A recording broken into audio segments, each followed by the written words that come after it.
अब देखो मूलक सबसे पहले अपन कहते हैं किसे? मूलक कहते हैं कोई भी परमाणु या परमाणुओं का समूह, जैसे एक परमाणु है क्लोराइड या परमाणु का समूह जैसे PO4 3 लगाते ही ये क्या बन गया? एक मूलक बन गया। अब ये परमाणु है और इस पर कोई आवेश उपस्थित है तो ये क्या कहलाएगा? मूलक।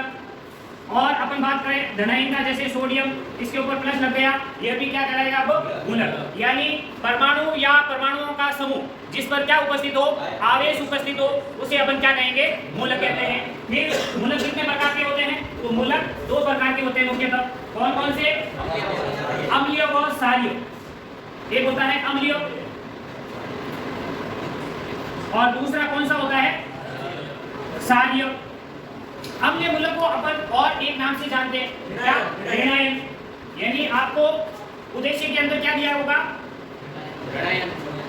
दिए गए मिश्रण में से आर्द्र व शुष्क परीक्षण के द्वारा 2 ऋणायन तथा 2 धनायन को ज्ञात कीजिए, ना क्रमबद्ध परीक्षण की सहायता से ज्ञात कीजिए। अम्लीय मूलक का मतलब है क्या? ऋणायन।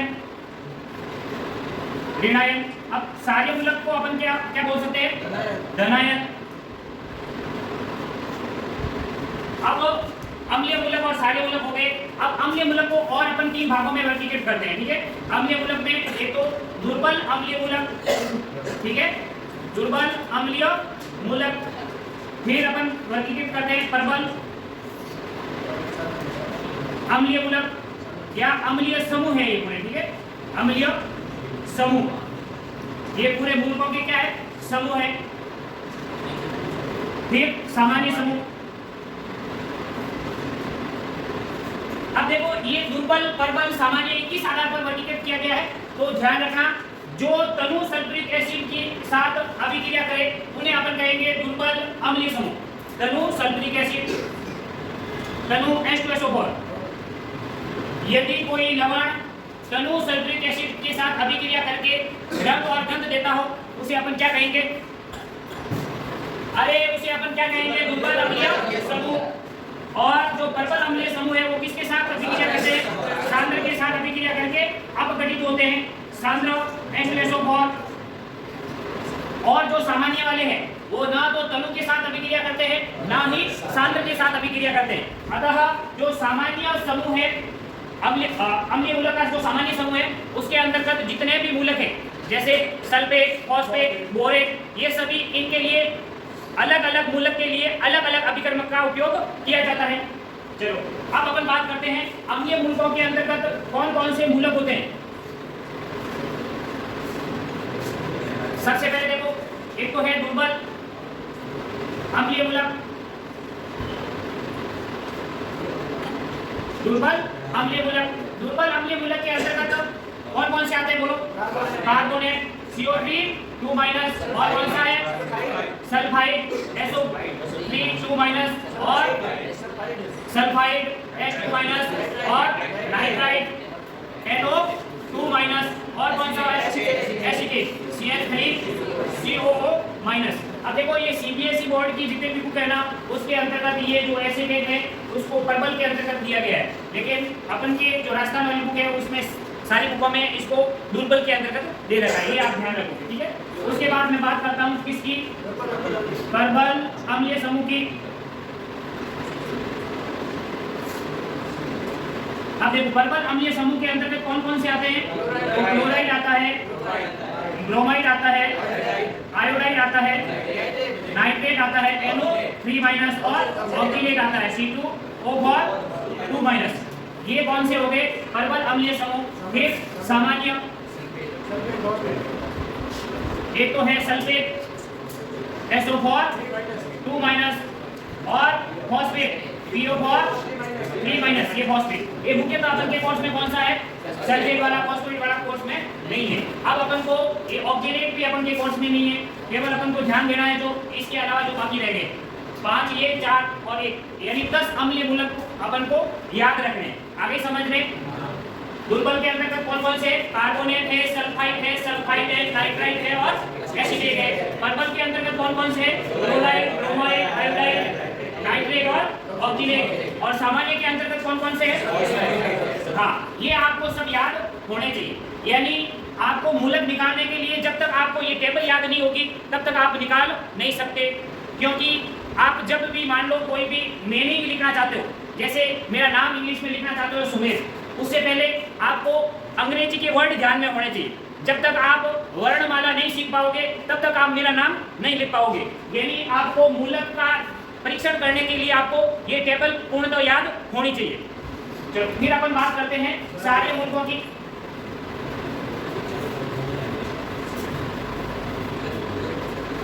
अब देखो सारे मूलक,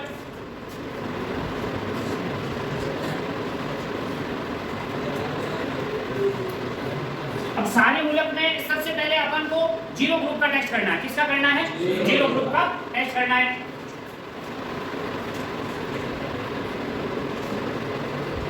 अब देखो बताओ, ये तो हो गए ग्रुप, और यहां मैं क्या लिखूंगा? रेडिकल या मूलक, और यहां मैं क्या लिखूंगा? अभिकर्मक या रिएजेंट। चलो आपको सबसे पहले जीरो ग्रुप में कौन सा मूलक आता है? Ammonium NH4+। और कौन कौन से होते हैं कुछ पता है? और सोडियम Na+ और पोटेशियम आयन, ये सभी किसमें है?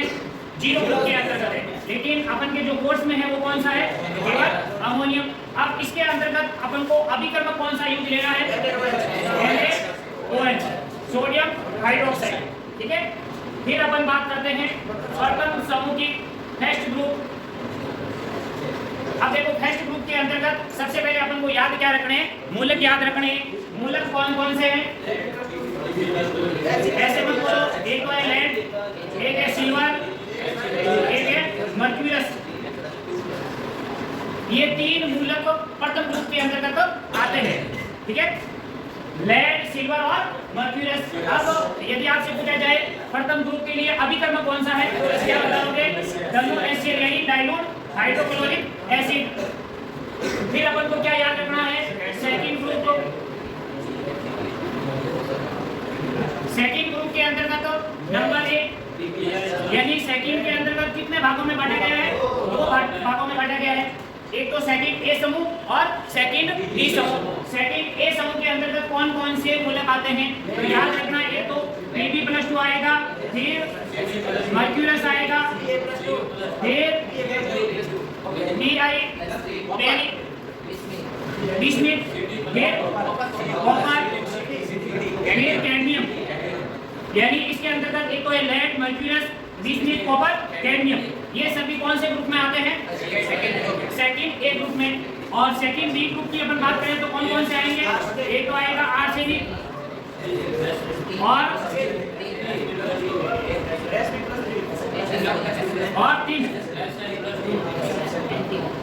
तीन की संयोजकता +2 भी है और +4 भी है।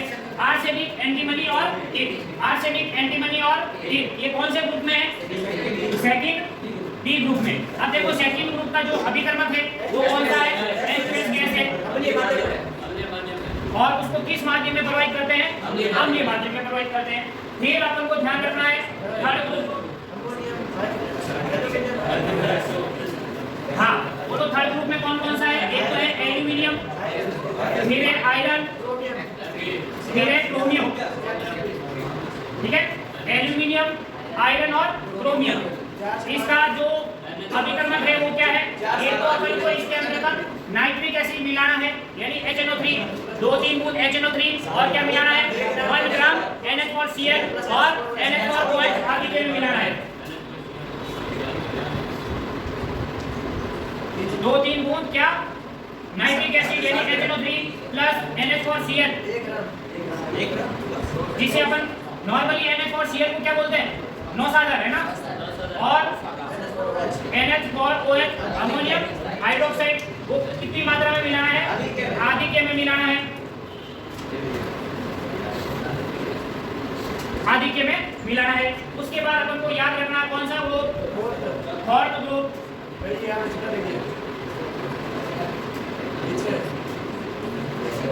उसके बाद अपन को कौन सा ग्रुप याद रखना है? Fourth group. फोर्थ ग्रुप में कौन कौन से मूलक आते हैं?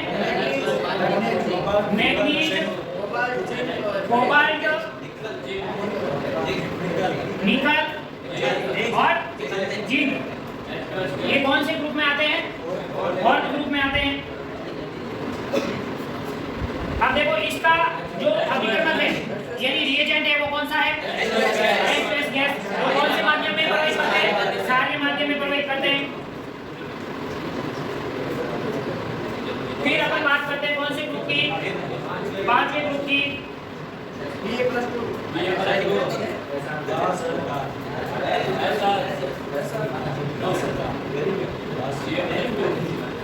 पांचवें ग्रुप की अपन बात करें तो कौन कौन से मूलक आते हैं इसके अंतर्गत? बेरियम Na+2, Sr+2 और Ca+2 जिसे अपन क्या बोलते हैं? कैल्शियम। बेरियम, स्ट्रोंशियम और कैल्शियम, बेरियम, स्ट्रोंशियम और कैल्शियम। इसका अपन बात करें क्या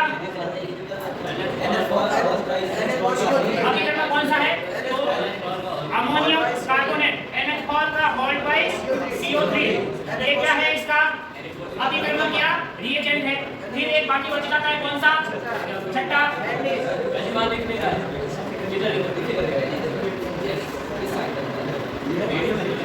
फिर छठा ग्रुप कौन सा है? उसके अंतर्गत जो अभिकर्मक है वो कौन सा होगा? Mg+2। और इसका जो अभिकर्मक है वो कौन सा है? Die sodium hydrogen phosphate PO4 Na2H PO4, इसे बोलते हैं डाई सोडियम हाइड्रोजन फॉस्फेट। आगे समझ में आपको देखो ये जीरो ग्रुप का अपन टेस्ट करते हैं ना तो अपन को शुष्क प्रेग्नेंसी लेनी होती है। पीछे बात नहीं, जब भी अपन किसका टेस्ट करते हैं? अमोनियम का टेस्ट करते हैं या जीरो ग्रुप का टेस्ट करते हैं, उससे हमें अपन को शुष्क प्रणाली में थोड़ा सा लवण लेकर के उसमें क्या मिलाना होता है? सोडियम हाइड्रोक्साइड मिलाना होता है। सोडियम हाइड्रोक्साइड मिलाते ही यदि अमोनिया की गंध आती है तो अपन क्या कहेंगे? शून्य ग्रुप उपस्थित हो सकता है। उसके बाद अपन को क्या करने हैं? उसके निश्चयात्मक परीक्षण करने हैं। फिर अपन को प्रथम ग्रुप का टेस्ट करने से पहले अपन को क्या करना पड़ता है? ओरिजिनल सॉल्यूशन या मूल विलयन बनाना होता है। ठीक है, मूल विलयन बनाने के मैंने पूरे तरीके लिखवाए थे। पहले आप लवण लो, उसको जल में विलय करके कोशिश करो, यदि जल में विलय हो जाता तो ठीक। फिर आप उसको क्या करो? थोड़ी देर गर्म करके देखो, यदि वो लवण उसमें विलय हो जाता है, विलय का मतलब एकदम ट्रांसपेरेंट नजर आना चाहिए। हाँ, उसका थोड़ा बहुत कलर यानी वो हो सकता है, लेकिन सारा जितना भी लवण है वो घुल जाना चाहिए।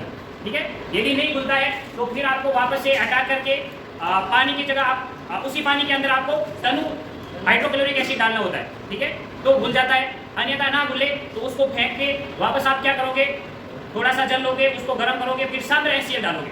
ठीक है, सांद्र एसिड डाल के वापस गर्म करोगे तो जो लवण है वह उसके अंदर विलय हो जाता है। फिर भी विलय नहीं हो रहा है तो आप वापस उसको फेंक के थोड़ा सा लवण लेके फिर आप पानी की जगह आप क्या डालोगे? सांद्र एसिड डालोगे और उसके बाद उसके अंदर पानी मिलाओगे, फिर गर्म करके देखोगे तो विलय हो जाएगा। ये 2-3 प्रोसेस है किसके? ओरिजिनल सॉल्यूशन या मूल विलयन बनाने के। आगे समझ में? ठीक है, अब इसको याद करने का छोटा सा तरीका भी मैंने बताया था। ठीक है, एक तो शुरुआत का अमोनियम, ये आपको जीरो ग्रुप का याद रह जाएगा।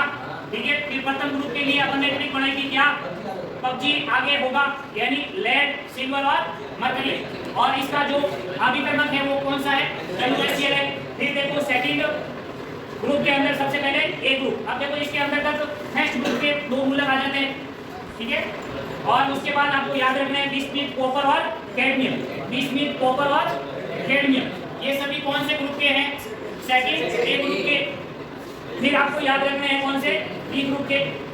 Arsenic, antimony, tin. Arsenic, antimony, tin, इस प्रकार आप याद रख सकते हो। Bismuth, copper, cadmium, bismuth, copper, cadmium. फिर आपको थर्ड ग्रुप के लिए आपने ट्रिक बनाई थी अली, फिर से ट्राई, एल्यूमिनियम, फेरिक और क्रोमियम। ये कौन से ग्रुप के हैं? थर्ड ग्रुप के हैं। और इसके अंतर्गत जो अभिकर्मक है वो कौन सा है? 2-3 बूंद क्या मिलाना है? नाइट्रिक एसिड मिलाना है, NH4Cl मिलाना है। कितना मिलाना है? 1 ग्राम मिलाना है। और क्या मिलाना है? NH4OH कितना मिलाना है? आधे के अंदर मिलाना है। फिर देखो फिफ्थ ग्रुप के लिए मैग्नीशियम यानी मैग्नीज, कोबाल्ट, निकल और जिंक। और इसके अंतर्गत जो अभिकर्मक या रिएजेंट है वो कौन सा है? H2S गैस है। वो अपन कौन से माध्यम में प्रवाहित करते हैं? क्षारीय माध्यम में प्रवाहित करते हैं। फिर देखो फिफ्थ ग्रुप के अंतर्गत कौन सा है? Barium, strontium, calcium. इसके लिए अपन ने ट्रिक क्या बनाई है? बाटा सूद कंपनी। और इसका जो अभिकर्मक है वो कौन सा है? अमोनियम कार्बोनेट, NH4 का hold by CO3, ammonium carbonate. फिर एक अंतिम छठा ग्रुप जिसमें कौन सा है, मैग्नीशियम और सोडियम डाइहाइड्रोजन फॉस्फेट Na2H2O4, ये इसका क्या है, अभिकर्मक है। सबसे पहले तो ये दोनों टेबल्स आपको याद होनी चाहिए। उसके बाद अपन को क्या करना है, अब देखो यदि आपको अज्ञात लवण दे दिया जाए तो आप किस प्रकार से उसका टेस्ट करोगे। आप देखो यदि आपको क्या मिल जाए, अज्ञात लवण,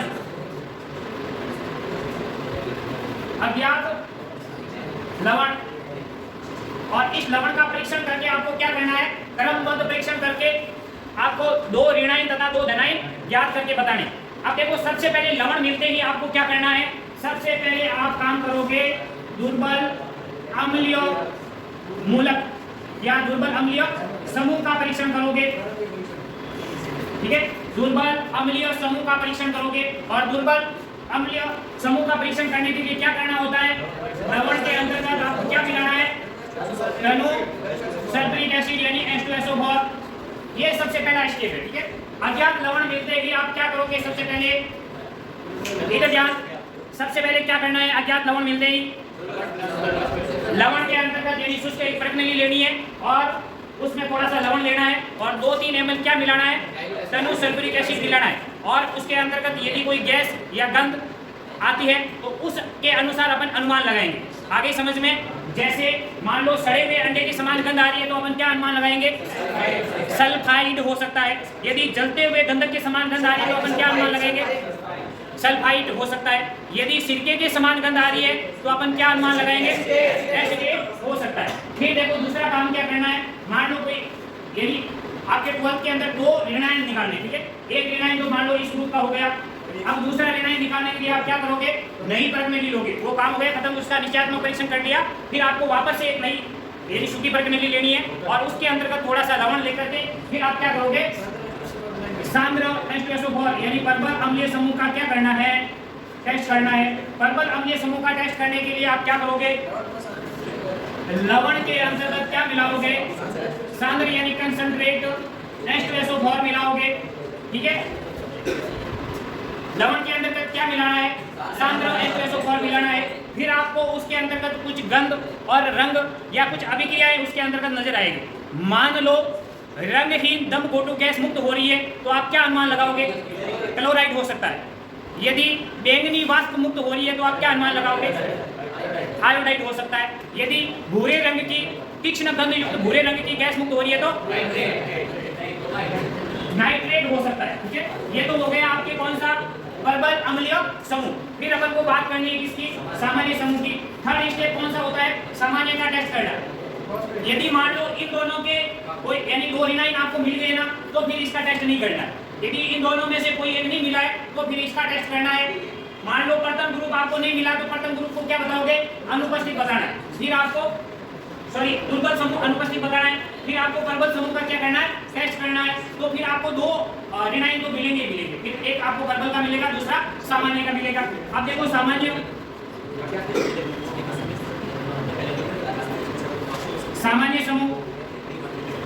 सामान्य समूह में अपन बात करें तो कौन सा होता है, एक तो सल्फेट और फॉस्फेट। मुख्यतः अपन के कोर्स में कौन सा है, सल्फेट है। ठीक है, अब देखो सामान्य समूह के अंतर्गत आपको अलग अलग मूल्य के लिए अलग अलग अभिकर्म का उपयोग करना होता है। जैसे सल्फेट का टेस्ट करने के लिए आप क्या करोगे, सबसे पहले सोडियम कार्बोनेट निष्कर्ष बनाना है। सोडियम कार्बोनेट निष्कर्ष बनाने के लिए अपन क्या करते हैं, 1 भाग लवण और 3 भाग क्या लेते हैं, सोडियम कार्बोनेट लेते हैं। 1 भाग लवण और 3 भाग सोडियम कार्बोनेट एक बॉइलिंग ट्यूब में लेकर, बॉइलिंग ट्यूब को कितना पानी से भरते हैं, आधा से अधिक या 3/4 बॉइलिंग ट्यूब को भर लेते हैं। उसके बाद अपन को बर्नर पर 8 से 10 मिनट तक क्या करना है, उसको गर्म करना है। फिर फिल्टर पेपर की सहायता से उस विलेन को छान लेना है और जो छनित्र अपन को प्राप्त होगा वही अपन का क्या है, सोडियम कार्बोनेट निष्कर्ष है। उस सोडियम कार्बोनेट निष्कर्ष में आप क्या मिलाओगे, Tanu nitric acid, Tanu HNO3 मिलाओगे और क्या मिलाना है, बेरियम क्लोराइड। मिलाते ही आपको क्या प्राप्त होगा, सफेद अवशेष प्राप्त होता है। तो आप कहोगे इसके अंतर्गत क्या है, सल्फेट उपस्थित है। फिर इसके क्या करने हैं, निश्चयात्मक परीक्षण करने हैं। यानी सबसे पहला काम लवण मिलते ही कौन सा करना है, दुर्बल का परीक्षण करना है। यदि उपस्थित है तो उपस्थित बताना, नहीं तो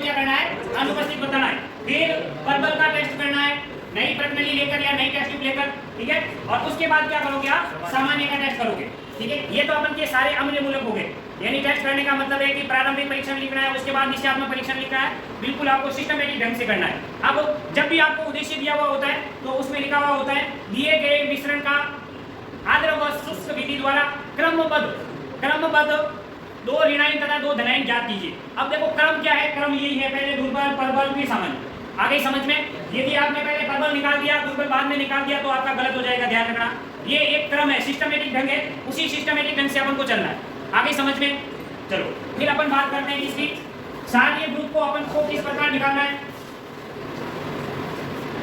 सबसे पहले आप किसका टेस्ट करोगे, जीरो ग्रुप का, ठीक है। अब देखो जीरो ग्रुप का टेस्ट करने के लिए आपको अलग से एक प्रणाली लेनी है और उबासियां नहीं खानी हुई थी, बिल्कुल शांति से पढ़ाई के अंदर मन लगा के पढ़ना है। और जिस समय आपके प्रैक्टिकल होंगे तो फिर ये उबासियां आपकी बहुत महंगी पड़ेगी, ध्यान रखना।